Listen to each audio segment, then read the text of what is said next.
yang merasa dirugikan secara konstitusional dengan berlakunya pasal 24 ayat 1 dan pasal 273 ayat 1 Undang-Undang Nomor 22 Tahun 2009 tentang lalu lintas dan angkutan jalan. Pada pasal 24 ayat 1 berbunyi, penyelenggara jalan wajib segera dan patut untuk memperbaiki jalan yang rusak. Itu dianggap dibacakan. Baik, Yang Mulia. Ya. Kerugian kami timbul karena ketidakjelasan frasa segera dalam ketentuan pasal 24 ayat 1 dan pasal 273 ayat 1. Pertama, bahwa kondisi infrastruktur jalan di beberapa titik wilayah di Indonesia, khususnya di Tulungagung, banyak ditemukan kerusakan.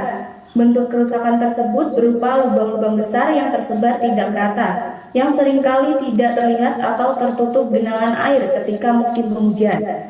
Bukan hanya lubang, Yang Mulia, banyak juga ditemukan permukaan aspal yang berada di pinggiran jalan sudah keropos dan rapuh, di mana kerusakan parah pada jalan tidak berlangsung dalam waktu yang... Itu semua persoalan yang empirik dianggap telah dibacakan. Kerugian konstitusionalnya di mana? Baik. Ketiga, bahwa pemohon 1 mengalami kecelakaan akibat jalan berlubang di daerah Posok Kandang Tulungagung pada tanggal 14 Mei 2025 yang menyebabkan pemohon 1 dirawat di RSUD Dr. Iska Tulungagung selama 3 hari. Tidak lama setelah itu, rekan dari pemohon 1 hampir tergelincir akibat jalan yang rusak di daerah pemohon 1 mengalami kecelakaan, yang hingga pada saat ini jalannya pun belum diperbaiki.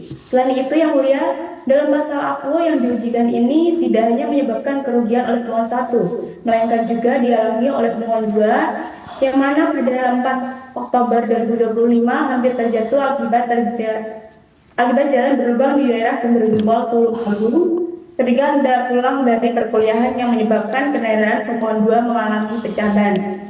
Kerusakan jalan... itu kesimpulannya ada kerugian yang material dan ada kerugian konstitusionalnya karena apa?